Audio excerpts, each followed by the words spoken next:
December 4th, 2017 Board of Directors meeting. Would everyone please rise for the Pledge of Allegiance? Pledge allegiance to the flag of the United States of America and to the republic for which it stands, one nation, under God, indivisible, with liberty and justice for all. Thank you. We'll have approval of our November 6th, 2017 minutes. I hope you had a chance to review those. If so, may I have a motion to adopt those minutes? Move to approve. There's a motion by Councilman Donahue, second by Commissioner Kemp.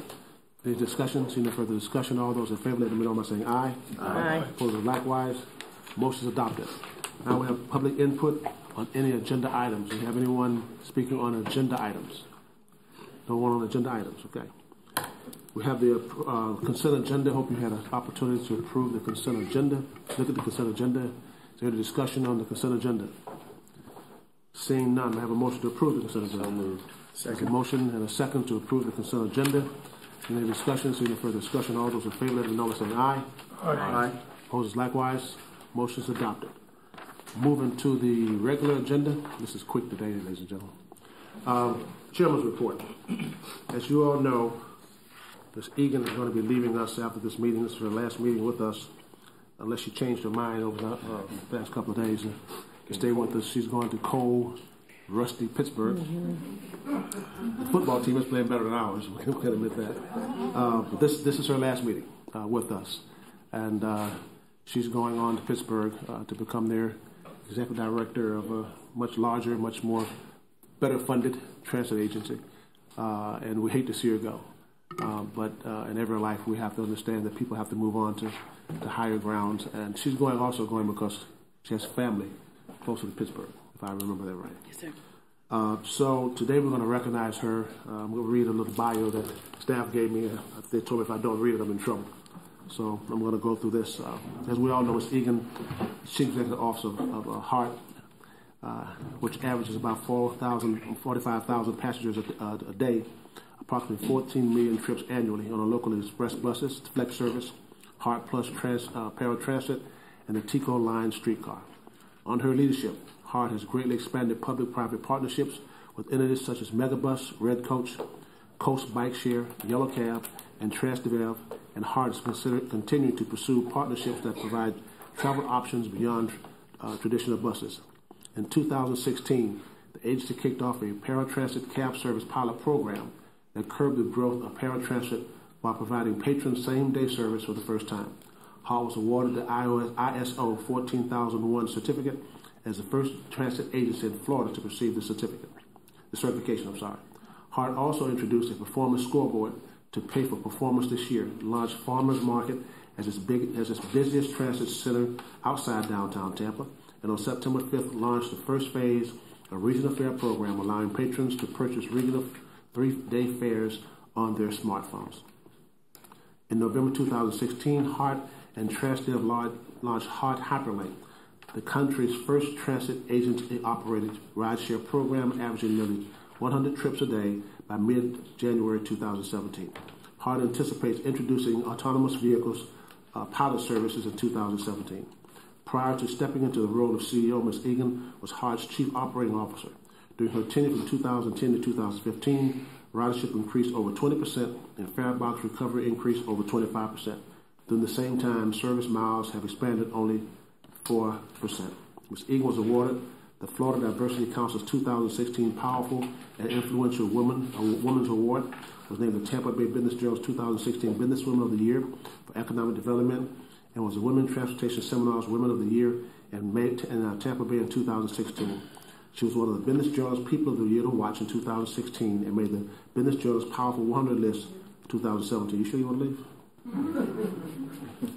Ms. Egan has also worked in the MTA of Baltimore, Dallas area rapid transit, the cities of San Angelo. She holds a Master's of Public Administration from Angelo State University and is a member of the American Institute of Certified Planners. She and her husband have 2 delightful boys. Ms. Egan, I told you the day that you told me you were leaving, I said, no, you couldn't. But that went nowhere. You have brought this agency a long way. As I tell people, she brought this agency to where it should be on a shoestring budget that we have. Across the country, on the budget we have, we're better than most agencies, not only outside, but much larger. With the fact of the matter that we can do the job that we do and the staff can do because of her leadership. She's going to truly be missed, but our loss is Pittsburgh's gain. So that Christmas bus that you used to give everyone, we're going to give you one now. Come on.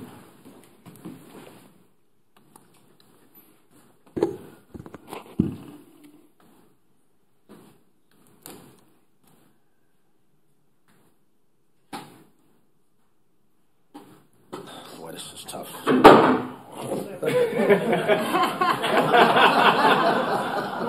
The wheels fall off the bus. Blame it on the budget. We can't afford glue. Well, it didn't work. At least that didn't work. So it's good. Now you can pack it. Right? So on behalf of the board of directors and staff and everyone involved with HART, I want to thank you for your service to this board. I want to thank you for service to this agency. We've come a long way. It's going to be hard to fill your shoes. But as I said to the press, as I told those in Pittsburgh, our loss is Pittsburgh's gain. So congratulations on your new assignment, and thank you very much for all you've done for us. Thank you.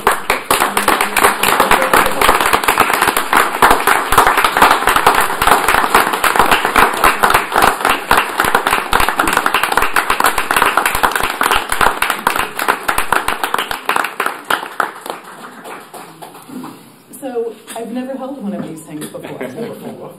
I wasn't going to say that. There you go.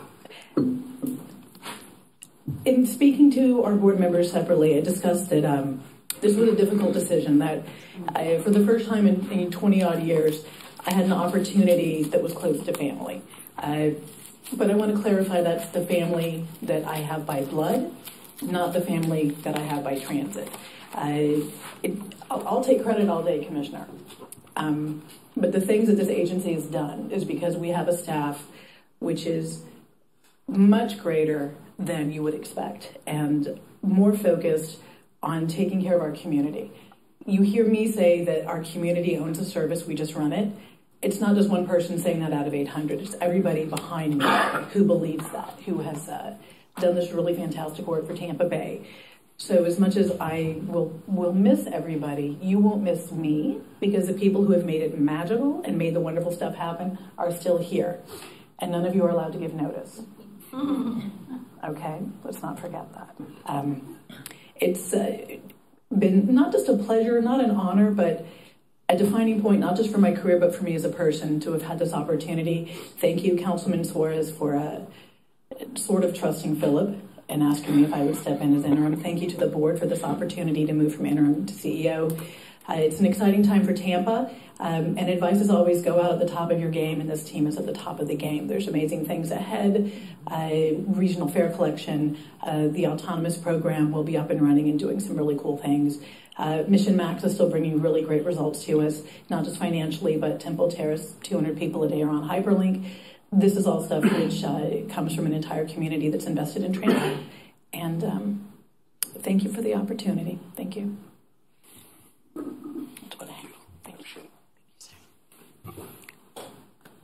Chair, are we allowed to say anything at this point? You know, I'm the second longest serving board member at the moment, okay? Commissioner Merman got on, I think, about a couple months before I did, when I came on in 2011, because you had just got elected, I think, in 2010. And it's been a great pleasure having you as our executive director. I mean, I think that you've done wonders here with what we have. And now you're going to a system that has state funding. That's a great concept. I wonder why no one else here in Florida thinks about that. And I think that that probably is something that they should think about, even more so.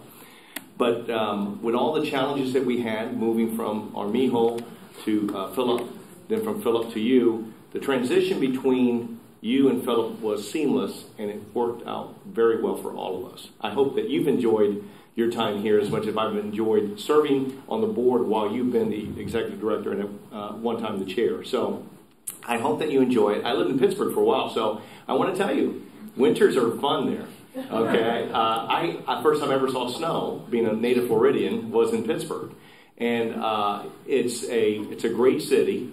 It has a lot of great people. You'll be able to speak Russian there because there are people who speak Russian, unlike here in Tampa. And I hope that you and your family enjoy it. And it's a touching thing to know that you're going to go to a great system, a great city, but you're going to be close as family. And we really appreciate everything that you've done for us. And keep up the good work in Pittsburgh. Thank you, sir. Ms. Melendez, you recognize. Thank you, Mr. Chair.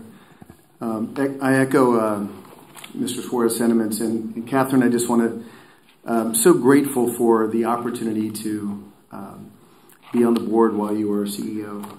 And, I don't know what order I'm in as far as, how long we've been serving, but I was there when you made the transition and seeing the challenges you faced in starting a family and just all of that. It just means a lot that to see you grow. I'm so enthusiastic for this opportunity for you. And I wanted to say that when you can count on more than two hands the number of people that come up to you and compliment your CEO, it's just, you've raised the bar for me on this board as far as what I can expect in a CEO. And so you made an impression on me as far as what we can expect moving forward, and you've launched us in a trajectory for the future, and I'm grateful for that. And I wish you all the best. Thank you. Thank you. Commissioner Brown, you recognize. I'll make this short. Catherine knows that I've been so proud of her as a woman. We don't have a lot of powerful women CEOs in our community, and you were and have been, and you will continue to be in Pittsburgh, a very powerful woman CEO who I think you've mentored quite a few people. I mean, I look out at your staff. I know that you've given them advice and other things like that. But no, it's been a true pleasure to work with you. Thank you. Mr. Mechanic, you recognize. Yes. As a former board member, I had the opportunity to work with Catherine as HART's COO, and she did exemplary work there, and she earned the position of CEO the hard way by being here and showed what she could do. And as a civilian outside this board, I was able to see what Catherine did for this agency, and I think she really put a new face on the organization and brought it to a whole different level. And I think we're going to sorely miss that. And I'm sorry to see you go, but I certainly congratulate you on your new position and your opportunity to be closer with your family. Good luck. Commissioner Kemp, recognize. And I'll be short, but most of the time that I've watched you as CEO has been not as a board member, but as a member of the community. And I thought you were doing a really great job. I agree with everyone. You brought the agency to a new level. I think that last year has especially been difficult, but also really a good move for how we dealt with things. And I felt very confident in your leadership. And thank you so much for being here. I wish you all the luck in the future. And hope that we are able to get a replacement that keeps us at this level. Thank you. Commissioner White, you recognize. Well, thank you. Catherine, I've only had the opportunity to work with you for a few years. I know a lot of people in this boardroom have known you for much longer, but I appreciate what you've done for this agency as well. You know, the Tampa Bay area is unique when it comes to transit. You look at our land use patterns and everything. I always kind of refer to that as a kind of a post-World War II development pattern, which makes for some interesting challenges with respect to transit. But ditto with what everyone has said with respect to what you've done for this agency. You're certainly an asset. We're certainly going to miss you, but wish you all the best in your new endeavor. Thank you. Anyone else? Mr. Egan, you had a long conversation. We're going to miss you. And thank you for your service. Thank you, sir. Now, your report. I'm moving. Just joking. For the CEO's report, we have a short agenda today. We are moving directly from here into our joint meeting with our partners at PSTA. So it is an opportunity to stop and think about what we have done in the past year for regional improvements that have benefited our local community. So you'll be hearing later today an update on our shared assets from work, also the Regional Fare Card and other programs we've been working on together. We have notched up about a month and change after Mission Max. Our ridership is still declining, but we are declining on par with our peers who are declining, and we've done that while we've been able to cut our costs about 10%. So we have been able to start moving in the direction of a sustainable budget. We should be receiving a marketing plan early around the turn of the year from our contractors. Jones Worley was in town last week speaking with various board members. That will be the foundation for us for our ridership campaigns to really start advertising what the new connections are, what's working, and we've seen strong growth on our new routes. We've also continued to do our outreach. Staff was at McDill last week speaking to patrons about what service looked like for them and making sure that they understood what was going on. We've again seen really strong growth on Hyperlink in the Temple Terrace area, over 200 trips a day going on with that service. So just a lot that is continuing to go and move. Jeff Seward will get to do the next CEO report, so I'll save some fun stuff for him to talk about in January. And thank you again for this opportunity. Thank you. Appreciate it. General Counsel report. Mr. Smith. Yes, sir. Good morning. We're about to embark on the impossible, and that is replacing our CEO. Despite my youthful appearance, I've been in this community for many years and worked with many CEOs and others. And I can tell you that working with Catherine has been a sheer joy. She brings humanity to leadership. She brings humor to the mundane or the occasionally mundane. And she brings an incredibly quick mind to all the challenges. And it has been my pleasure working with you. Thank you very much. Thank you. Unfortunately, now we have to go forward and see what we can do to try to replace the irreplaceable. So we have a process that the executive committee has looked at and is making recommendations to this board to move forward with. First of all, they would like and would suggest that you appoint a point person to manage the process. And the recommendation there is that you appoint the HR director, and I hope I get her name correct. It's Brooke the Skate, I believe is how you pronounce that. And you've met her before. She's appeared before you. She's uniquely and well qualified to serve in that capacity, and that is the staff recommendation that you do to have someone that heads up the process. There's a couple other things we need to talk about, but I do think we need to have some kind of board action on that. It should be a board appointment, should be a motion and a discussion necessary. Any discussion? So moved. Motion by Commissioner Kemp, second by Mr. McLean to appoint the HR director as head of the search. Commissioner White, you recognize. And that would be just to help the board with the process of compiling resumes and helping us to know who the qualified candidates are, and for any questions regarding processes, that type of thing? Yes. The next item we'll be discussing is hiring professional assistants in that regard. This person will be the liaison between that person and this board to help you. In the search firm. Yes, sir. Search firm. Yes. Right. Okay. Is there any further discussion? Seeing none, all those in favor, let me know by saying aye. Aye. Opposers likewise. Motion is adopted. Mr. Smith. I think the next item of business, I guess I'm handling this as well. At the executive committee, there was a discussion about the possibility of piggybacking, which is a term of art, on a PSTA procurement. And for those who are not familiar with that process, in order to piggyback on another procurement, it must be a competitively procured bid. So it meets all of the requirements for a governmental procurement process. PSTA engaged in that process. Your very own Al Burns handled that. So it was well done. And what they did was they selected 6 firms that they thought were qualified to perform a search. They are, in essence, recommending in their approval process that all 6 firms be approved for a contract not to exceed $300,000. That does not mean that all firms will get any work or that the total money will exceed $300,000. The way it will work is a firm will be selected as the most likely to be successful in a given search. Our first search, of course, is CEO. There may be others later. We hope not.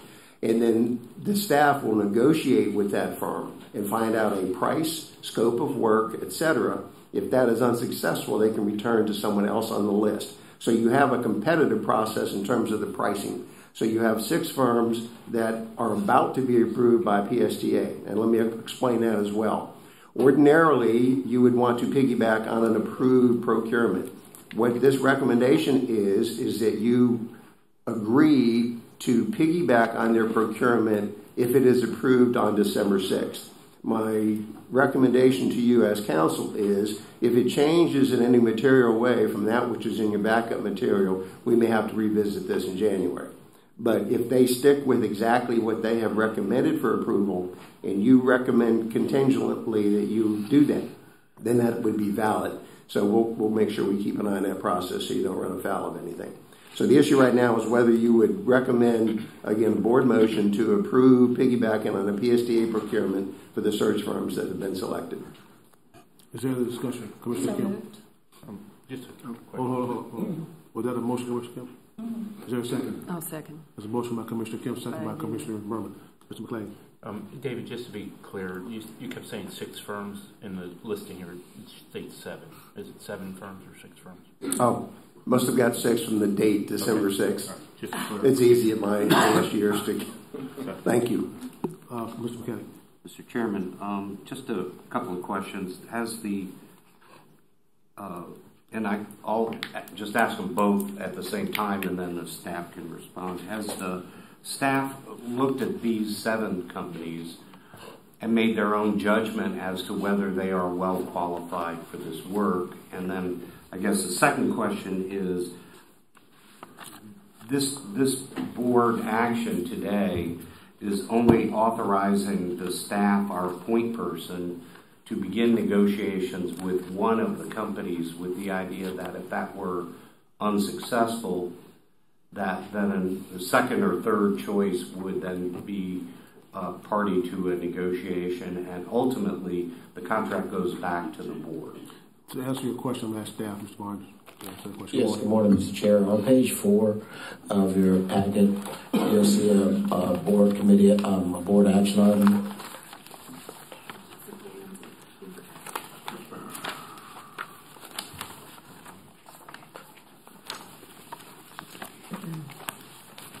What Mr. Smith spoke to is 100% accurate.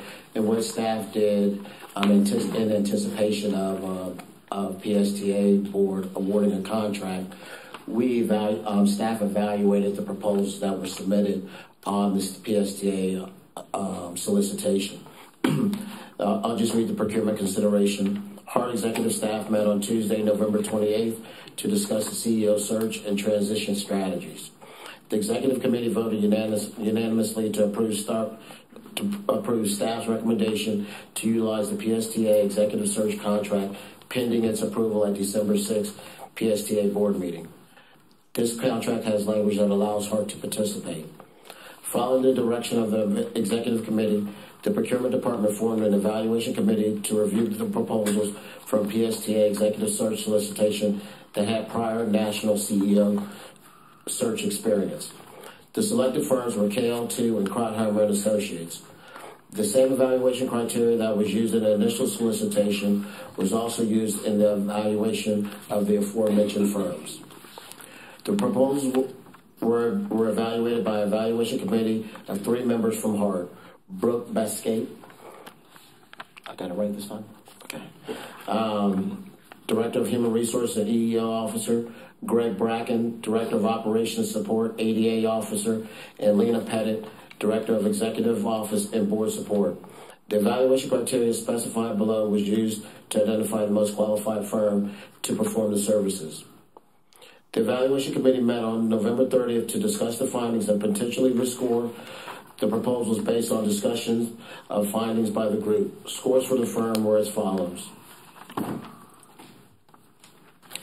Best and final offers were requested of the 2 firms, which resulted in the final scores. And the 2 firms, KL2 and Krautheimer & Associates, everything remained the same. Prices for the service is at a fixed, flat fee plus expenses with no additional markup. Councilman Suarez, in the committee meeting, you spoke to percentages and things of that nature. When I structured that solicitation, I structured it as a flat fee, so there's just a bottom line fee. But both agencies, not only HART but PSTA, they don't pay any markup on any ancillary charges. Based on the fact that Krautheimer & Associates has a technical superior score of over 50 points, staff feels that it is in the best interest of the authority to award this contract to Krautheimer & Associates. That's your question. Okay, the second part of the question was, does the actual contract come back to this board? Or no? He's saying no. No, sir. It is now you're being asked now to approve it. If you look at page 6 in the pink sheet, that's essentially a resolution approving the contract. Is that correct, Al? Yes, sir. So this is the opportunity for the board to have any questions answered on that contract.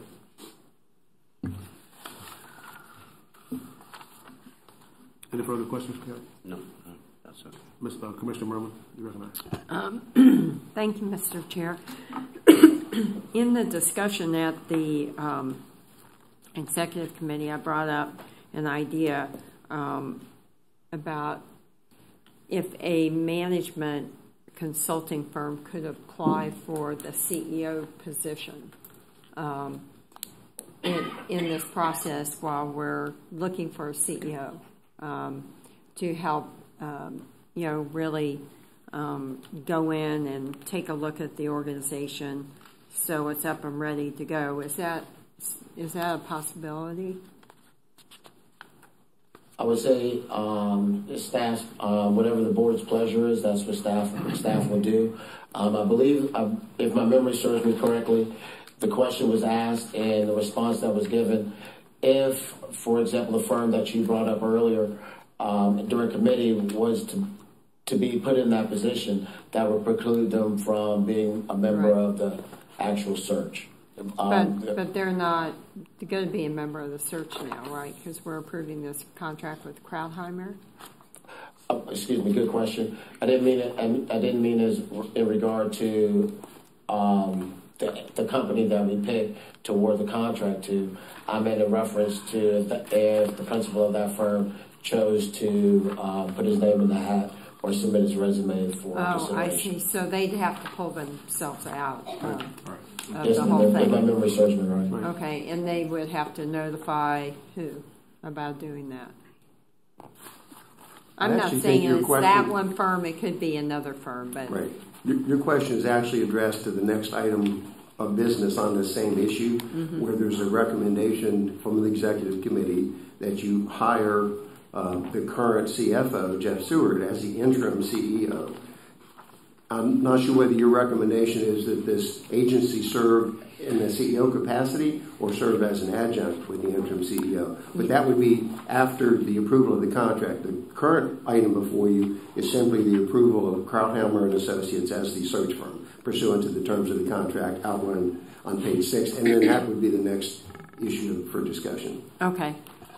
I think we just wait to see if somebody comes forward that is interested in doing that. At that point, we'll address it when we get to it. But the reason I brought it up is several major cities who are going through transformations. We are going through a transformation, and Miss Egan has really got us started on the right foot. So, it's just a concept I've read about in other cities where they've done this. It's a short-term period, like 1 year, where they've gone in and done some things.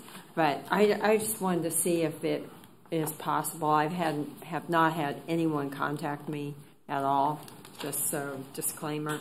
But I think it's an interesting concept, and if someone should read about us, the fact that we're looking for a CEO, it might be something that comes up, because it's not an unusual thing for a big city to do something like this. So that's the only reason I brought it up.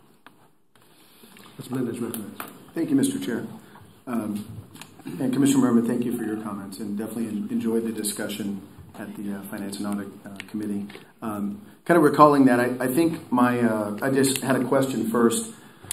When we were discussing this at the Finance and Audit Committee, just for clarification, the 7 entity list is the current library that PSTA is pending approval with the PSTA. Is that correct? Yes, or are they selecting down from that? The committee action item, which I believe is on PSTA consent agenda, is for all 7 firms. I just want to make one clarification. At the PSTA committee, the price was reduced from $300,000 to $200,000. I just wanted to make that clarification. Okay. Thank you, Mr. Burns. So to that point, I just wanted to express, and this is just me personally, I think hearing about the library and the fact that, and just for our newer members that aren't aware, Mr. Burns kind of serves in a dual capacity, both at PSTA and at HART in this role. And I think it's just a nice nod to the cooperation between HART and PSTA that I think people are looking for. But to me, getting a larger library to select from later gives us more options. I don't want to diminish the score that Krauthammer put the work into and staff put the work into evaluating. But for me personally, I would like to see a kind of a broader selection option there, so that, because I think there's certain qualitative benefits that can be received that may go outside the scoring. And one of the things that I brought up in the committee was the idea that we may have to go outside of our traditional transit scope in our search. So to me, reducing the list from 7 to 2 kind of does limit our options just from a quantity standpoint. And I just wanted to make that point for consideration. Also, I thought Mr. McLean brought up an excellent point when he asked about succession during the committee discussions. I think there's a good plan there, but I want us to be mindful of the fact that as people move in an organization, that sometimes there can be, there's just a lot to consider there. And potential residual impacts. And I think that we should be very mindful of making sure that we give full consideration to all options that are on the table, as that domino effect kind of cascades through the agency. So thank you. Okay, is there any further discussion on the motion? Commissioner White, you recognize. I have 2 questions, and you probably touched on the first one, and I probably have just missed it, so I apologize for that. But can someone explain to me how in committee we arrived at choosing Krauthammer and Associates when they were ranked second behind the other firm? Yes, sir. That's a very good question. When I turn back to the resolution and the last sentence, it says based on the fact that Krauthammer and Associates has a technical superior score of over 50 points, staff feels it's in the best interest of the authority to award this contract to Krauthammer and Associates. What staff wanted to do or wanted to demonstrate was that it was being totally fair and transparent. Additionally, HART staff wasn't privy to all of the proposals that were that the PSTA staff had gone through the whole evaluation process. So what I did was I pulled the 2 top-ranked firms off of the PSTA solicitation, and both of those firms have a strong national outreach or have a track record in national recruitments of CEOs. However, Krauthammer, along with in the PSTA solicitation, Krauthammer technically was far superior. And I consider far superior by being over 50 points than KL2. That's how staff. That's why staff is making that recommendation. Do you have in front of you the difference in price, qualitatively speaking, dollar wise? I see how it's ranked, the point system.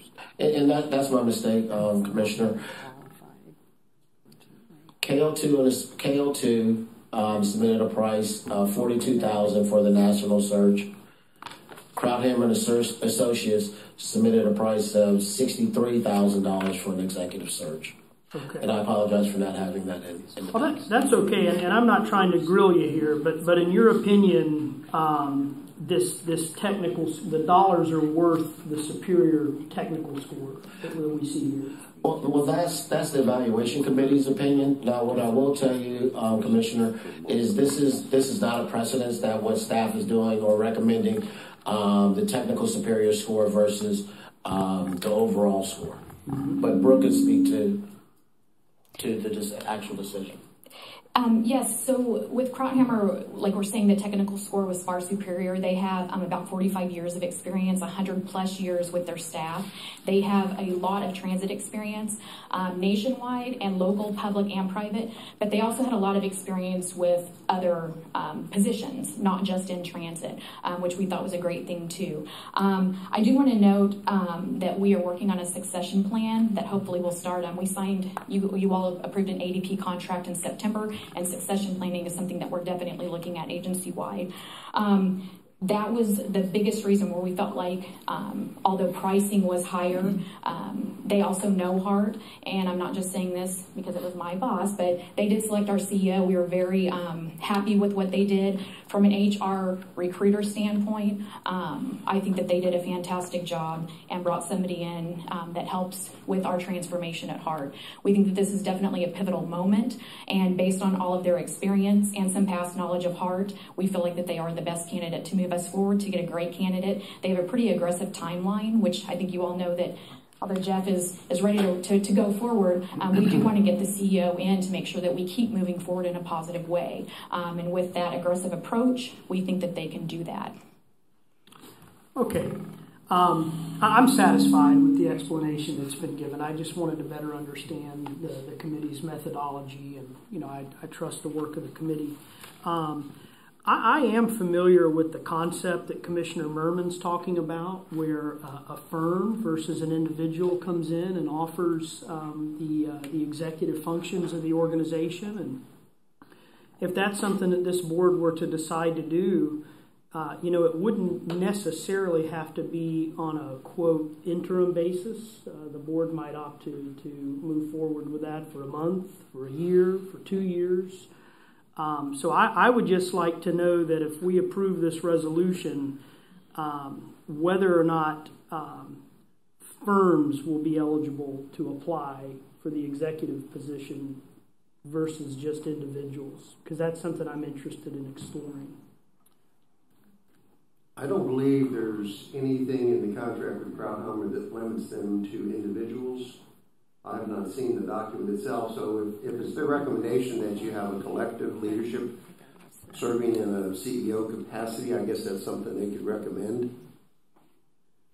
We have a motion on the floor to approve the resolution, is that right? Yes, we do. Let me get a clarification. You're saying that if a firm is selected for the search, that firm can also be selected maybe on an interim basis to serve as a CEO? Is that what you're saying? No, we had made it clear during the executive committee that the firm doing the search could not then become an applicant. Right. That would be a conflict. Right. That's right. Right. And that was where that conversation generated from. And I need to clarify a point on the resolution that's currently pending on the floor. I would like to make sure we add at the end of that resolution this language: contingent upon final approval of the PSTA procurement by the PSTA board on December 6, 2017. I think that needs to be in the actual resolution this board passes, if it's going to pass that. Okay, so someone making a motion to amend the motion? I'll make a motion to amend as per the board attorney's very good. recommendation. Before we get to you, Ms. Melendez, were you done, Commissioner White? Yes, I may want to put another motion on the floor at the appropriate time. Okay. I know we have to dispose of what's out there right now. Before we get to Ms. Egan, wanted to say something. Yeah, thank you, sir. I did want to note that within the industry, there are a few firms that do CEO recruitments. They're familiar with the candidates which are out there. Krauthammer brought in our Chief Administrative Officer. They've also recently filled the American Public Transportation Association CEO role. They are doing the recruitment for Austin, Texas. They're also doing the recruitment for Atlanta. So they're very familiar with the candidates that are out there, and then mid-level candidates as well. So both the firms that are listed would have been my recommendations. Price tag customary is about 1/3 of the salary and benefits. The price tag for my recruitment going to Pittsburgh was $90,000. So this is under that, but also well within what the market bears. And I would also like to state that just this conversation will be in the news, and the firms who are able to bid on programs, executive administration, for instance, at transit entities, as I understand, Mr. Burns can always submit an unsolicited proposal. So there is nothing which is precluding that from being entertained as an option at the board's pleasure in the future. Ms. Melendez recognized. Oh, that's a great segue to my comments, Ms. Egan. Thank you. I think that, well, first for clarification regarding Mr. White's question, I wanted to make sure it's absolutely clear, because you used the term committee earlier. There's the Finance and Audit Committee, obviously, and then I believe there was the Staff Evaluation Committee. And I wanted to make sure everyone understood that at the Finance and Audit Committee, the spirit of our discussions was about the piggybacking concept. And we did not drill down into specifics. There was some discussion on some individuals, but there was no evaluation or preference of any entity or a reduction. So I just wanted to make sure that was understood, that the spirit of the discussion was to bring all 7 to you. So, and then obviously staff has now made a recommendation. So to that point, back to Ms. Egan's point, if there would be the option for an unsolicited proposal later, I think that's a great option. And I say that with a caution that it's going to be challenging to find an individual in the environment and the circumstances. And I definitely want us to have options. So thank you. Commissioner Murray, you recognize. We beat this motion to death. Now, come on. Commissioner Murray, you recognize. I might forget it before we get to it. Thank you very much. And I guess because we had such a long discussion about this at the executive committee, I do want to make sure that because the contract for Kretheimer is not in our packets, that we are not limited to them interviewing individuals, but that also includes firms as potential candidates. So I'm going to ask our counsel, would we need to add language in there to include firms to be interviewed? You are certainly free to do so. That is at least in public communication of the board's intent, if that's what the board wishes to do. But as it stands currently, there's nothing that precludes that and precludes Krauthammer from entertaining that kind of approach. Okay. I don't want Krauthammer to say, well, it wasn't included in the contract, per se. And we don't even know if anybody would do that. But I think I want to make it very clear that a consulting firm could apply for the position of CEO. And I have not seen the contract either, so I cannot tell you definitively what it says. Well, are you making the motion? That's the motion I intended to make after we dispose of the amendment. But okay. So I guess come back to Commissioner White. I'll second that. Commissioner Egan, you have something you want to say? Did I get Commissioner Councilman Suarez? No, I think General Counsel hit that is, as I understand, and I think is common within the industry, the proposals would not preclude a firm contacting the recruiting firm and indicating their interest. And again, at any time, any firm can submit an unsolicited proposal. We have a very clear policy to accept those, and this conversation will be a catalyst for that. Councilman Suarez. Right? Okay, let's finish with the beating of the horse right now, okay? What we're talking about is hiring a search firm. In the proposal that we have in here, it directs them to do certain things, and then it has education and experience, knowledge, skills, and everything else. To me, knowledge and experience, bachelor's degree from an accredited college or university, 10 to 12 years of increasingly responsible for transit-related experience. How do you put that into something that deals with a company or a consultant? So to me, let's dispose of this now. If we want to then talk as a board as to what we want to go forward and look at a particular consultant, I think that that's something that we're going to have to either renegotiate with them at some other point and insert it. I know that Commissioner White has said that he's going to make a motion to that, but I think it's something that we need to really discuss before we just throw it out there right now when we're already trying to get this thing going. We've got a CEO that's leaving. We need to find somebody in here. And if you want to talk about putting in a consultant or a group in here, that changes the nature of our relationship completely between what we do now here as a board and what it means to the public. And I think that needs to be a much more intensive and public discussion and not something that we just add on as part of this contract. So I don't mind moving forward with this particular going forward. If we want to have a full discussion on this, I think we should. But I don't think that we should put it as an addendum to this particular contract because we haven't vetted it all. And what does that mean for our agency and what does it mean to the public? So, I mean, I'm in agreement in going forward with this, sir. but I'm not in agreement in doing a motion that's going to go put an addendum on this particular contract. I think we need to talk about it a lot more than we've talked about it so far. We have a motion with an amendment. We're on the amendment first. Any further discussion on the amendment? If you could restate the amendment, sir. Could you read that amendment? Yes, the amendment deals with the issue that it needs to be contingent upon PSTA approval, and the language specifically is contingent upon final approval of the PSTA procurement by the PSTA board on December 6, 2017. That's the amendment. Any further discussion on the amendment? Seeing none, all those in favor of the amendment, let it be known by saying aye. Aye. Opposed to the amendment, motion is adopted. Now we're on the amended motion. Any further discussion on the amended motion? Commissioner White. So what, can you go over with me again the timeline with respect to when we hope to have a person selected by the board? You know, all the executive search firm work's done, it's before the board, and we're choosing a new CEO. Right. So if we go with Krauthammer, one of the things they did a pre-recruitment meeting, so I don't have specific dates yet, but they gave us a 75 to 90-day timeline. And we thought it would be around 4 months, maybe 160 days. So, like I said, I don't have it specifically, but that's the tentative, overall view right now. Okay. Another question in an attempt to address Councilman Suarez's concerns. How long does it take us to put together an RFP and get it out there? My standard answer to that is 90 days for an RFP. If it's over, it's dependent upon the dollar value. If it's over $100,000, it has to go through committee, or traditionally it goes through committee and then to the full board. And that's 90 days. At the 90-day point, this board is choosing the winning response, the winning applicant to the RFP.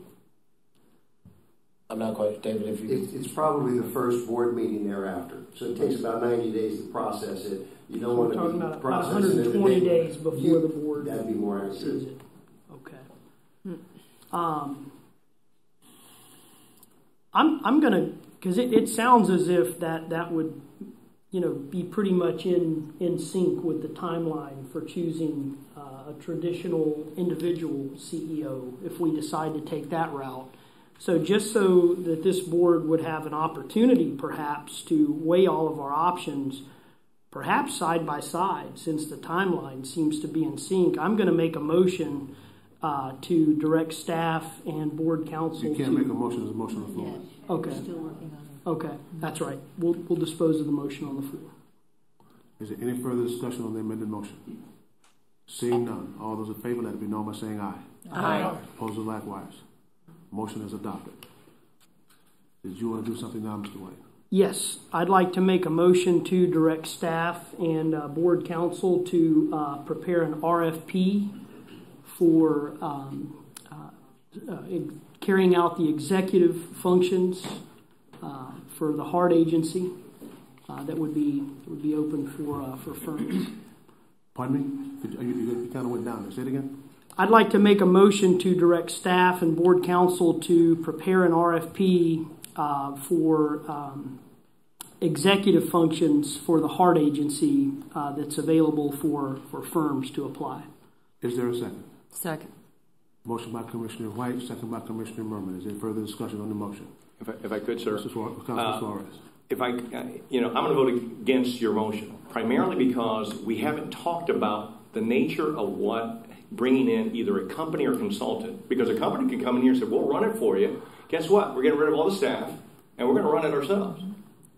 Again, nothing wrong with that if that's what we want to do as a board. I just don't think that we're vetting it enough to do an RFP now.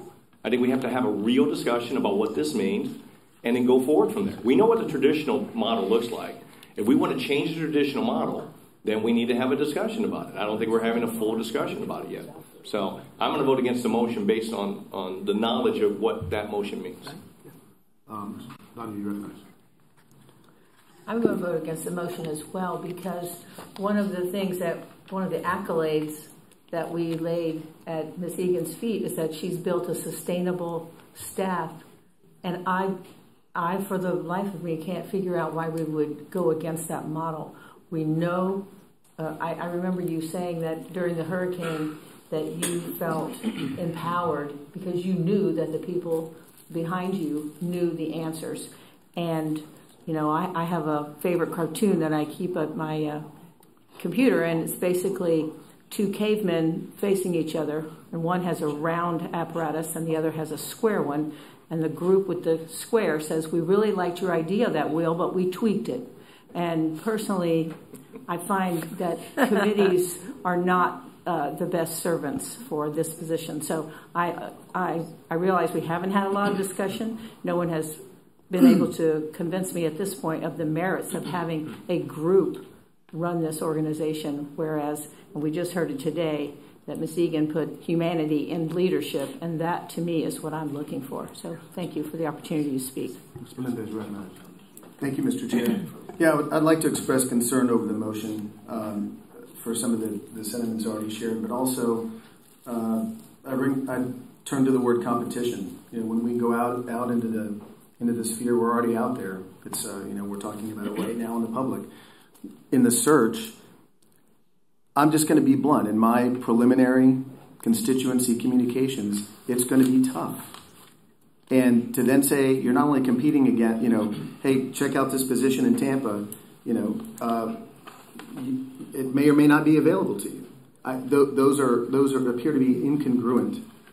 So the idea or the concept, I think, is something for discussion, but in the context of where we are right now, I wouldn't vote for the motion. But you know, if we had further discussion on it and there was some cogent idea, because to me, an individual is completely different than an entire entity or an organization. That is a wholesale change to the way we would operate. Thank you. Mr. McLean. Yeah. My thought is we just had a lengthy discussion on the contract with Kaufmeyer to where it does not preclude a consulting firm from coming forward and wanting to compete for that. So I find this kind of redundant, in all honesty, and a little bit disingenuous when we send out an RFP as basically just a fishing mechanism. And so I, too, will probably vote against this. Mr. Mechanic, recognized. This is probably a question for General Counsel, but what if we put out an RFP like this, we're essentially competing then with Crowdhammer. I mean, is it, first of all, allowed under the contract? And I know you've already said you haven't read it, so that could be a challenge if you want to try and answer it. But even if it's not prohibited under the contract, wouldn't it, in fact, undermine the purpose and scope of that contract?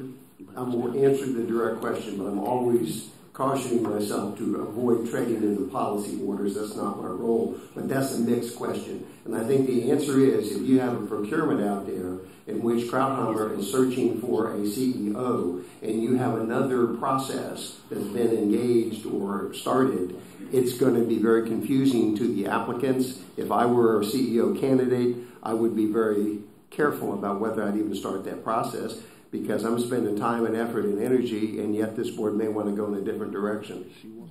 So it could be counterproductive. And I'm trying, I know that's a little bit beyond the legal, so I'm trying to be careful here. Well, could someone, if not Mr. Smith, but someone answer the question of whether the contract would even allow us to engage in a alternate process while we've engaged Crowdhammer to do that? Good morning. In public procurement, there's things known as cardinal changes. And cardinal changes are defined as, according to the FAR, as the level of effort. So to add that to the contract, if it were to... No, I wasn't saying add it to the contract. Mr. White's motion was to do a separate RFP process. So I'm asking if that is allowed under the Krauthammer contract, because it's a parallel process to achieve the same end objective. So would that be allowed? If I sign a contract with HART and they're separately proceeding to potentially hire some company on a different premise, is that allowed under the contract? It could be a significant problem under the circumstances of the original RFP. And what we're doing is we're piggybacking on a PSTA RFP. Now, Al happened to have done that for PSTA, and maybe can address the issue, but there are usually an understanding of the circumstances associated with the performance of a contract, and if you change those in a material and adverse way, you could create contractual liability, if not termination. And the RFP is typically incorporated in the contract as part of the terms and provisions. Thank you. Commissioner Merman, you recognize. Thank you, Mr. Chair. And keep this simple. Let's just keep it simple. We know we're not precluded. And I am kind of concerned about, we have this competing thing. I thought of that the minute you brought it up.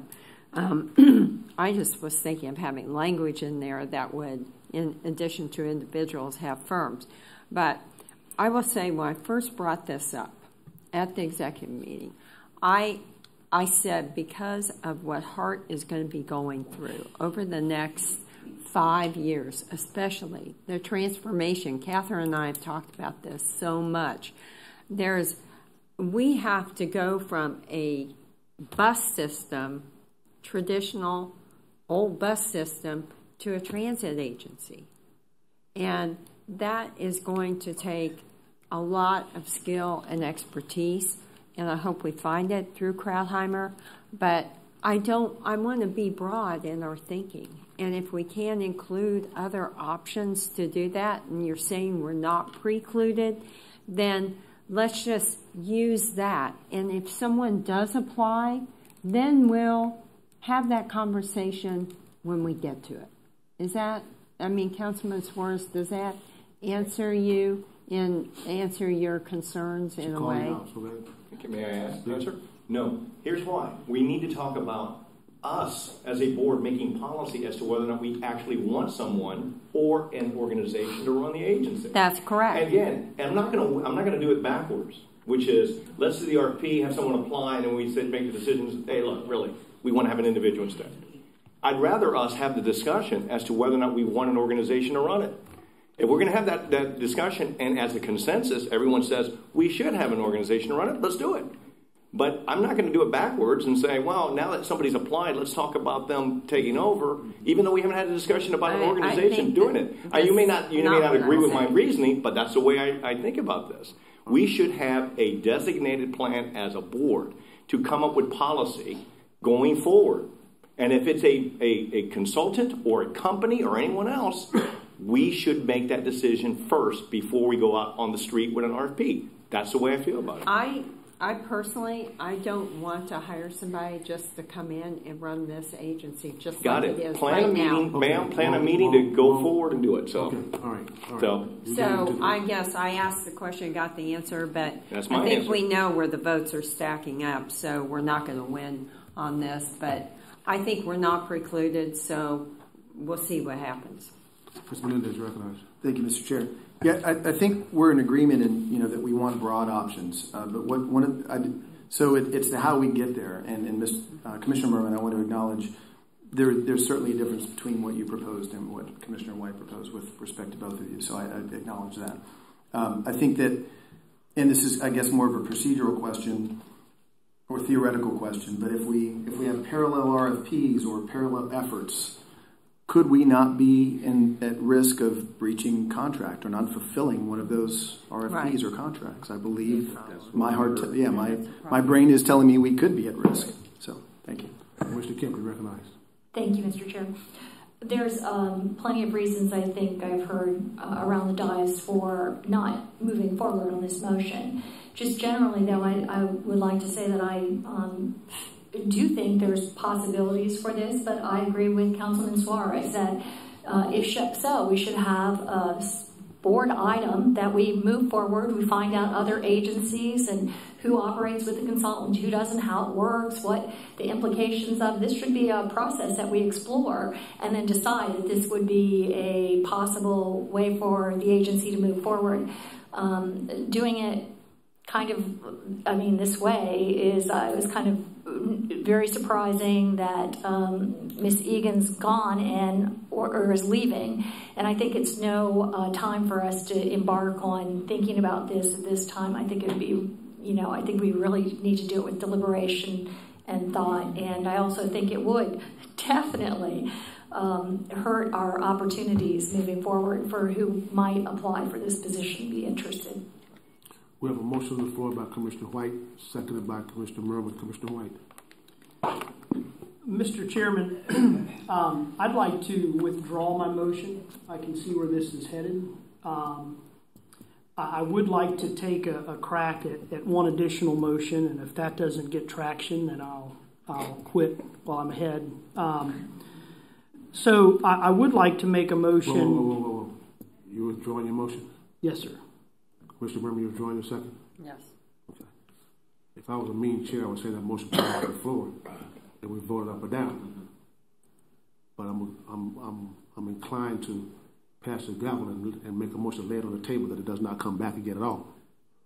But I'm not going to be that mean. So I'm going to recognize your motion withdrawn. Now you have the floor. Thank you, sir. So I would like to make a motion that we instruct Krauthammer and Associates to accept applications from firms and to bring them forward to this board as if they were a qualified individual CEO applicant, so that we can have those in front of us to consider. And certainly, well, I've got to get a second to the motion before I start with too much discussion. Is there a second? Is there a second? Can you restate? Commissioner White, restate your motion. To instruct Krauthammer and Associates to accept and bring forward applications from firms and present them to this board as if they were an individual applicant that's duly qualified per the terms of the contract, so that we can consider them if we get any. Mm-hmm. Is there a second? Is there a second? Motion dies for lack of a second. Now where are we?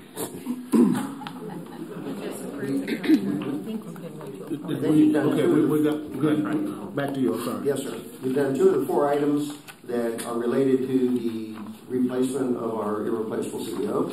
The third one was actually the approval of the job description, which was approved unanimously by the Finance and Audit Committee or the Executive Committee, whichever capacity was acting in. So it would be appropriate. It's in your backup material. It's essentially the description this board has been using for the last several years. So we do need an approval of the description of the CEO's job description.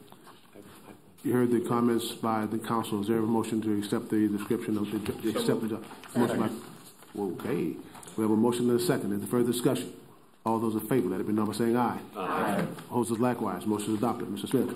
The last item of business is the approval of the interim CEO contract. Again, this was reviewed and approved, I believe, unanimously by the Finance and Audit Committee / Executive Committee. The contract is in your backup material. It is essentially the interim CEO contract we have used when Catherine served in that capacity, maybe even then when Philip served in that capacity. The material differences are the compensation will be $180,000, not the current compensation of the current CEO. And there is a blank that needs to be filled in by this board, and that is the term of employment. There is an unspecified term of employment. In light of some of the conversation I have heard, I would be prone to suggest you not make that a long term. You can always extend it. But I would also, well, that's getting into a policy. You set it whatever date you want to, but we need to have a date. And I think it's fair to Mr. Seward to give him at least enough time to be able to perform the tasks. So if you would someone would like to make a motion to approve the execution and entrance into the interim CEO agreement with the termination date of blank, I think that would be the appropriate sort of action for this board to take. Motion to approve, and I would recommend a date of 1 June 2018. 1 June 2018. There's a motion by Mr. McLean to accept the report from the council with a termination date of 1 June, second by Councilman Suarez. Is there any further discussion? Can I ask a question real quick? I want to make sure we get a clarification. It's probably here, but I want on the record.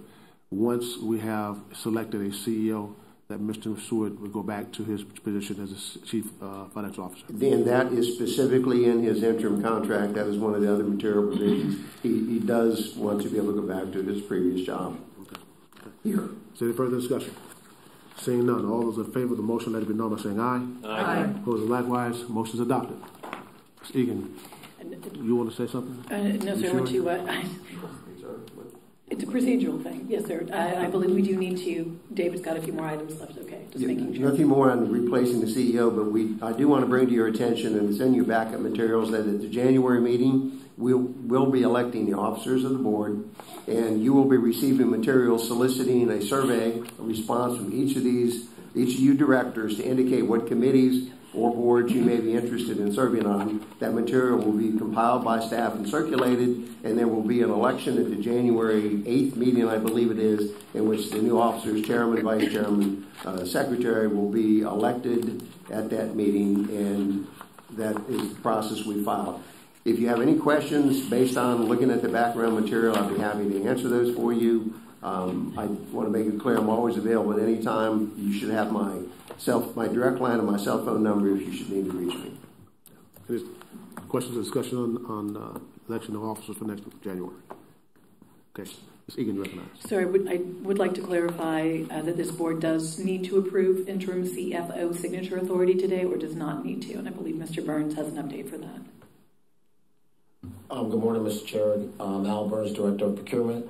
This morning, I bring a board action item, Resolution 2017-12-54, authorizing the interim Chief Executive Officer to delegate contracting officer authority to named employees in the Finance and Procurement Department. HART Procurement Manual establishes in Section 2-100 that the Board of Directors confer by resolution of the Board of Directors general authorizations to named authority employees to execute purchases and enter into contracts on behalf of the authority. The individual shall be recommended by the Board of Directors by the Chief Executive Officer. The Board of Directors, by its charter and state statute, has authority and responsibility to promulgate policies governing the procurement, management, control, and disposal of any supplies. On May 7th, 2012, the Board of Directors adopted the Procurement Manual. The manual includes policies and procedures covering the appointment of contracting officers to serve as official agents of the authority. It also conveys the authority to select and appoint contracting officers to the Chief Executive Officer, but requires the Board of Directors pre-approve the named individuals. In selecting contracting officers, the Procurement Manual requires the Chief Executive Officer to consider public contract experience, training, education, judgment, character, and ethics.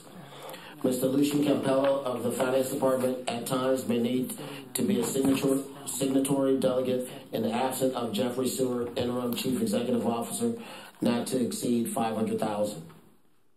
Ms. Tamika Jones is a new hire to the Procurement Department and will serve as Procurement Administrative Assistant 2. Ms. Jones will issue small purchases on behalf of the authority. Lucian Campello, interim Chief Financial Officer. Tamika Jones, Administrative Assistant 2. The interim Chief Executive Officer has reviewed the public contract experience, training, education, judgment, character, and ethics of each, and believes them to be qualified to serve in these capacities. Further, the individuals require this authority to carry out the normal duties of their positions. And behind that is a table of everyone at the agency who has contracting officer limits. This is page 18 in your packet, board members. So at the end of the day, this what I read gives signature authority $500,000 to Mr. Lucian Campello, and then the new administrative assistant, and she'll be issuing nothing over $3,000. This is a resolution we have to adopt. Am I correct? Is there a Yes, motion? sir. Is there a motion first and foremost before we get in discussion? Is there a motion to adopt the resolution? Move to approve. There's a motion. Second motion by Mr. Donahue. Second by Councilman Suarez. Mr. McLean, you recognize. Al, could you tell me the effective date? Is it today? Yes, sir. Okay, thank you. Any further discussion? Seeing none, all those in favor, let it be known by saying aye. Aye. Opposers likewise. Motion is adopted. Mr. Chair, I did have to say I wore heart colors today. I see that. He came into the executive committee meeting dressed in black and gold, which is the colors of just about every team in Pittsburgh. Trying to send us a message. No warning. All right. Anything else, Mr. Smith? You done? I'm done. Okay. Do we have to have a report to the Finance and Audit Committee at all? Nothing on that? All right. You have reports from the HART Board Executive Committee from executives from the Tampa Historic Streetcar and the Metropolitan Planning Organization Board of Directors. You also have status reports of financial highlights and ridership and productivity. Public input. Is anyone? Thank you. Okay, we have 5 people who'd like to speak to us. The first one is Mary Schouch. Socks. I'll get it right.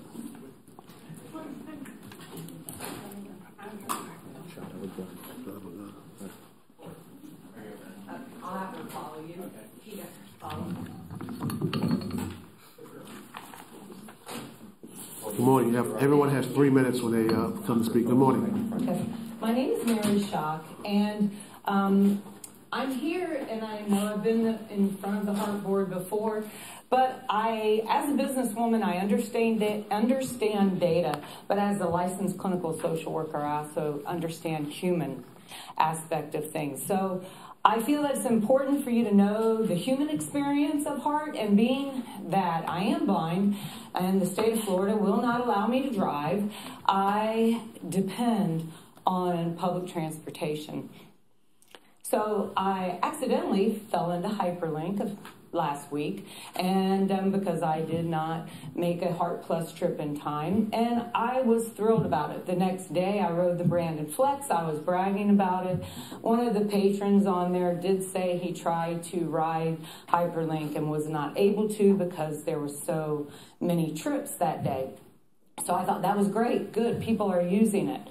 I tried to use it again, had to end up using an Uber to go see a client because they were not within their 15 to 30 minute window.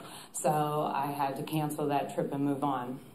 I brought to this board last time I was here, and to Miss Egan and Greg Bracken and Ruthie Reyes and Catherine, thank you for coming to my office. That is unprecedented. That shows that you do care about the human experience.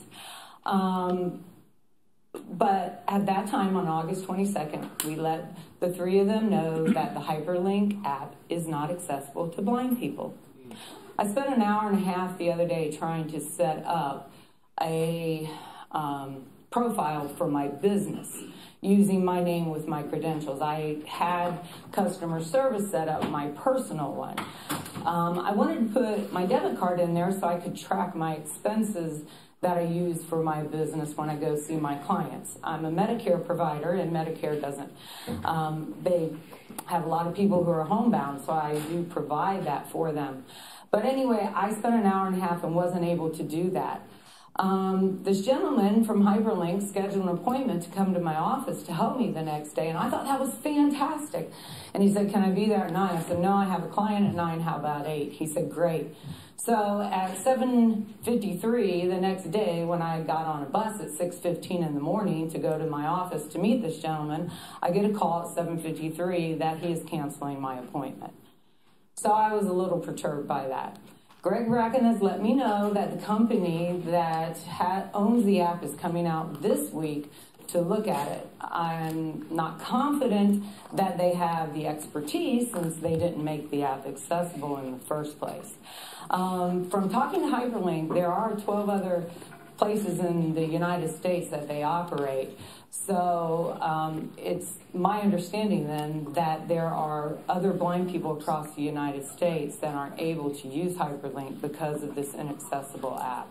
So I am encouraging the board to encourage this company that HART is contracted with to make sure that this app gets accessible to us, because I had to spend to make a personal trip 5 minutes on the phone, whereas if I could use the app, I could have done it in seconds, just like everybody else.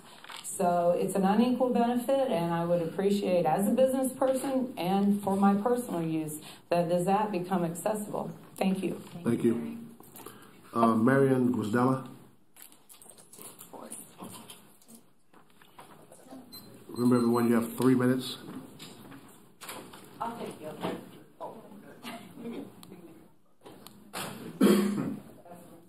That's exactly what I meant. It's not what I said. If I ever have to have 3 minutes here, I'll start. Thank you. Where's Ms. Egan? I'm still over here, Marion. You are facing directly. You are facing me back there. You're perfect. Okay. Perfect. Perfect. Thank you very much. Well, first of all, I want to say that I appreciate the way that we have been able to communicate with you and your staff. I've been working with HART and advocating for public transportation since I moved to Tampa in 1986. I can remember that because that was the year my daughter was born. So I do appreciate that because it hasn't always been that way. I also want to let you know the National Federation of the Blind is a national organization, and the folks in Pittsburgh are waiting for you. So, thank you. However, what I want to address is again to reiterate what Mary said, and that's, as a blind person, we are transit dependent, and we really do use the transit system and all of the services that are available. However, today we took an Uber to get here because we contemplated calling a taxi cab. We have a couple of taxi cab drivers who we have their direct number, and we contact them and they set up the trip for us under HART Plus. However, neither of them were available, and we wanted to be here on time. And we noted that we could do that through Yellow Cab. Now, I know that there are plans to renew the contract with Yellow Cab, and Yellow Cab has promised that they're going to hire drivers, company drivers rather than contract drivers, to provide some of the trips for them. However, our experience recently has been that we have to wait an inordinate amount of time. Hour and a half sometimes to get a cab from Yellow Cab, and we're not the only people who have.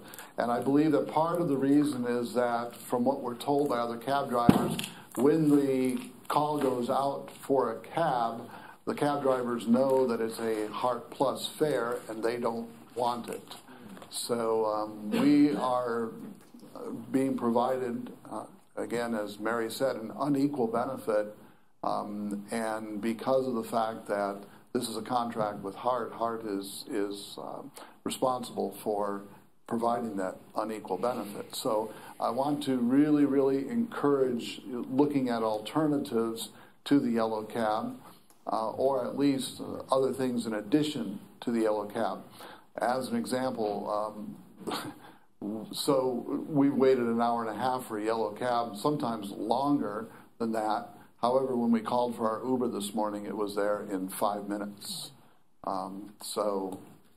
Anyway, I want to encourage that we are provided benefits that are equal to others. Thank you, sir. very much. Appreciate it. Thank you.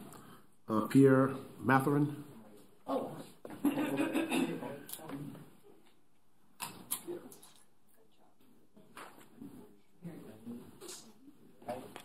Good morning. Good morning. I am Pierre Matherin, 349 West Caracas, Tampa, Florida, 33614. I wanted to comment on the recent route restructuring. Due to continuing family and personal health issues, my use of HART Bus has declined over the past few years. However, I'm quite concerned about transit service in our community. The restructured system as developed by Tyndall Oliver and modified by HART still has its shortcomings. While Tyndall Oliver firm is a fine organization, I believe consultants are somewhat overvalued, and I would welcome an independent outside review of the restructuring to determine if the results reflected the forecasted savings and if the people who depend on transit service were negatively impacted by the added inconvenience. I hope that the upcoming schedule and route modifications will correct the flaws in transit service, like Route 39 going just to 50th and Sly, instead of going an additional 1.5 miles to the big transit center at Net Park.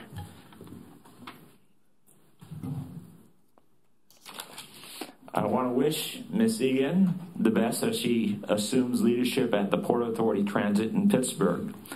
The difference between Hillsborough County and Allegheny County are very apparent. Ridership is about 5 times higher in Pittsburgh, which is accomplished by proper funding.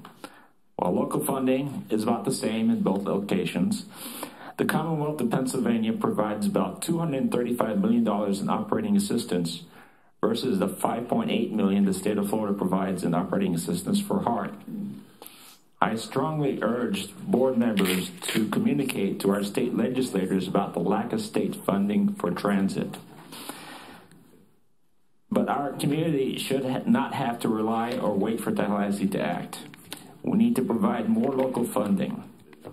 2017 was wasted in our efforts to improve funding, and the October restructuring is a direct result of that failure. Our community should redouble its efforts to solve this funding issue in 2018, or we risk future downsizing and future pain for transit users. Thank you. Thank you, sir. Ms. Janice Butler.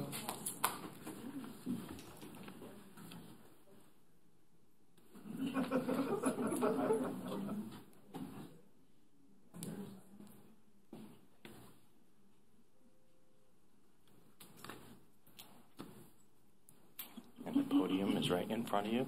Thank you. And the microphone is right square in the middle. Okay, Good morning. Hi, my name is Janice Butler. I live at Ms. Butler, Ms. 7129 Butler, Fairfield. you don't have to give your address. Oh, okay, sorry. I appreciate the opportunity to be able to speak. I had an incident in Brandon with the 46 bus the other day, and I was very upset. I wanted to get on the bus. All of a sudden I realized, oh, I can't get on at Burger King anymore because the bus turns and makes a left on coming from Dover and makes a left on to Parsons. So I thought, where am I going to get the bus? I didn't know where the bus stop was past Walgreens because they have to get in a left-hand turn to turn on to Parsons. And so I thought, okay, where's the bus stop going down Parsons? I didn't know. I can't see the signs. And then the next place was either the hospital or all the way down to just past King's.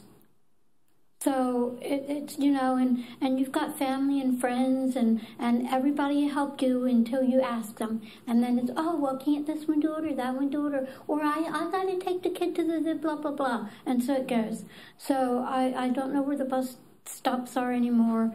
And I just wanted you to know I'm very upset about that. There has to be a way for blind people to find out where the bus stops are. And if you stop somebody on the street and ask them, a lot of times they don't know because they don't take the bus. So I just thought I might bring that to your attention for the future. And thank you so much. Thank you, ma'am. And good luck, Miss Eden. Thank you, Ms. Butler. Our last speaker is Vandalyn Holland. Vandalyn Holland. I'm not speaking. You're not speaking? Okay. That's the last name I have for the... Yes, sir. Yes, come on, you have 3 minutes. Commissioner, Yes, Commissioner Kim. I just wanted to make a comment about the last request that was made. I know at least I believe, we don't have our bus stops online, do we? We do not, and I will defer to Greg Bracken, who has been assisting folks with an answer of what our normal policy is. One reason we don't have the bus stops online is anytime we do a modification or a move, the process it takes to push the data into all of our various planners can be time consuming. And if we make a stop change for somebody, for them to have that lag of how long it takes for something to be posted as opposed to us to do something a little bit more old school, but being able to have that stop be useful for them, that's where we've defaulted in that way. But if we want more information, Greg can talk about the process after schedule change, how somebody, whether they are cited or not, can find out where their new bus stop is. Because I think that would be valuable as we move forward. I know it's a big project, and I wasn't pushing that as we were moving our system and changing it, but it seems to me that it would be something important for people to know and be able to get information for, even if it's a difficult thing moving forward. We have uploaded one bus away with our new bus stops, so I'll make sure that happens on our side of the house as well. And also for Ms. Davis, we have travel trainers that can go out and show the new routes with her and where the new stops are located. And so I want to make it available to her as well. Great. Okay. Good morning, sir. You have 3 minutes. Good morning. My name is Bakari Brown. Speaking of the bus stops and one bus away, I just wanted to comment that application, rather being very I'm going to say groundbreaking, but just at least an app that you can use to kind of make it more efficient as far as catching the bus. It is very still lacking, I guess, bugs, you can say. I found it to be very inefficient recently, trying to catch the bus. I'm fortunate now to have bought 2 bicycles because I need to make it efficient to work with HART to get back and forth. So I just want to say that the system itself, riding for 30 years, is still not as efficient as I feel that HART can be. And I applaud some of the changes that have been made, although a lot of the new changes since October 8th have been very inconvenient for lots and lots of people. I hope that I have an opportunity in the near future to work with some of these boards that have citizens on the board for advisory, because after riding the bus for 30 years, I can tell you that it's disappointing. It's very disappointing. I do wish you luck, Ms. Egan. Also, I noticed one of the changes you did with the 360 and the 60 going out to Brandon. I applaud you on that because that's better than taking an hour-and-a-half ride on the 8 going in. But there's not a stop when you get off. When you go down Causeway, going into the mall area, right by the Longhorns and the Walmart. If you guys please look into adding a stop there, because usually I have to go all the way to the mall and either walk back or ride the bike across the bridge. From Falkenberg and Causeway. But like I said, I just hope that I get a chance to work with you guys in the near future about some improvements to make it more efficient for everybody. Thank you, sir. Is anyone else wishing to address the board? Anyone else? Seeing none, is there any old business we need to discuss today? Ms. Shanahan. I'm sorry I was late this morning. I was at a doctor's appointment and he, of course, had surgery, so I was very late. But I just wanted to say thank you to Catherine. I know that there was this her final meeting, and I'm sure the board all paid her due respect. But I really hope from Catherine's perspective she takes with her the value of leadership. I feel like in the time that I've spent working with she and the board members, I've seen a real progress in the focus of matching strategy with tactics. And it's really important as we go forward. I pulled out this article, Leading the Way in Driverless Future. You don't get articles written like this because we sit back and only worry about the buses. And I know we're a bus agency, but we're a transit agency, and we need to focus on where transit's going. And so I really give Catherine and her ability to take these issues, whether they be pilot projects or opportunities to put Tampa Bay, Hillsborough Regional Transit Authority on the map from a perspective of this is where people want to come and try stuff. And I think that says a lot. It takes a lot to get there, and it can go away really fast if we don't stay focused on it. So I just want to challenge my fellow board members and the continued focus of the staff in terms of where we are and where we need to continue to strive ourselves. And I want to thank Catherine tremendously for her leadership. So thank you for letting me speak. Ms. Melendez, we're on old business now. Any old business? Regarding public comment? Okay. Then, yeah, go ahead. Very briefly. Hey, Mr. Chair, thank you. I just wanted to just acknowledge how much I value as a board member the public's comment regarding the system changes. I think as they come forward, I know our planning staff is making note. I know we can't make every change, but as a board member, I value it, and I hope that our planning staff is vetting these suggestions out, and because it's important. This is why we're doing what we're doing. So thank you. Any old business? Commissioner Kemp, old business. I'm not sure if this falls under old business or new business, but it's about our pending AV contract. And appropriately, I'd like to bring it up. The Automotive Vehicle Conference, we didn't have a working AV vehicle as there was here last year. And I'd expressed some concerns, and I was one of the people who was hesitant about the procurement at that time, and I'd like to kind of know the status of that contract that we have. Someone? So as Mr. Zuri gets up, one point that we do want to stress with staff is the prototype, which was scheduled for the AV conference, was more of a project with DOT and our vendor. It was not a contractual requirement to have a working prototype. But I'll defer to Jeff and Alburn for the rest of the conversation. Good afternoon. Good morning. Jeff Stewart, Chief Finance. Yeah. Jeff Stewart. At the January 6th board meeting, we're going to present a full presentation on the current status of the AV project. However, in the interim, we are actively working with the vendor, Stantec. We are currently, we feel we're on track for December 26th delivery of the actual vehicle to Tampa, pursuant to our original agreed upon delivery date in our contract. However, it has not gone entirely smooth, as I had mentioned to you during our meeting last week. Stantec has been slow in presenting its deliverables to us pursuant to a work plan. However, over the last 2 weeks, we have heavily involved our Chief Administrative Officer, Kenyatta Lee. We have reached out through the organization and taken hold of this contract and this project. We're holding the contractors' feet to the fire to ensure they live up to their end of the deal, both they and the actual vehicle construction subcontractor Coast. We receive daily updates on the construction effort. We have 2 meetings a week internally and with the contractor to ensure that we are staying on track. We have no reason to believe that they will not deliver on December 26th, but we have made it very clear at the executive level to the contractor that that is the line in the sand, and that is an expectation of delivery, so we can start testing in January and move forward in February. Thank you. I just wanted the board to be aware of the status of that. Okay. Any other old business? Any new business? Board comments? Let me say this. Ms. Egan, thank you very much for your service. We appreciate that. But let me also say this before we have our joint meeting with PSTA. And when we have the joint meeting, executive meeting with PSTA, we want the executive committee to sit here, and other board members, you have reserved seats in the front row. So we have PSTA's executive committee here. I don't know if I'll be your board chair next year.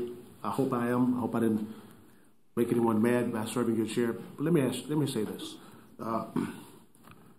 HART is truly transitioning from a bus agency to a transit agency. Hillsborough County deserves a top-notch transit agency.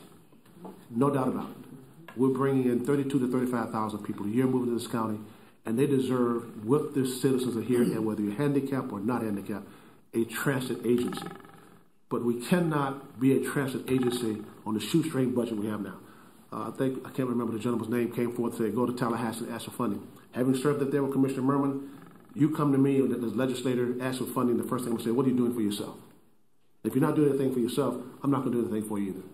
So I asked in 2018 that this board takes serious consideration serious consideration of looking at bringing more money into HART. And we know what that mechanism is. I know politically it might not be the wise thing to do, but politically it's not serving the public that we need to serve. It's doing the right thing. And we have to do the right thing as a board. So whether I'm your chair next year or not, I'm going to be a board member here regardless. And I'm going to be pushing for and hopefully have some support of looking at funding this agency the way it should be funded so we can go about the means of doing what we have to do in Dillsborough County. That's all I have to say. No more questions? Any further questions? We're done. Like the time. Thank you. Thank you. Thought I'd change up. Was that your name? Yeah,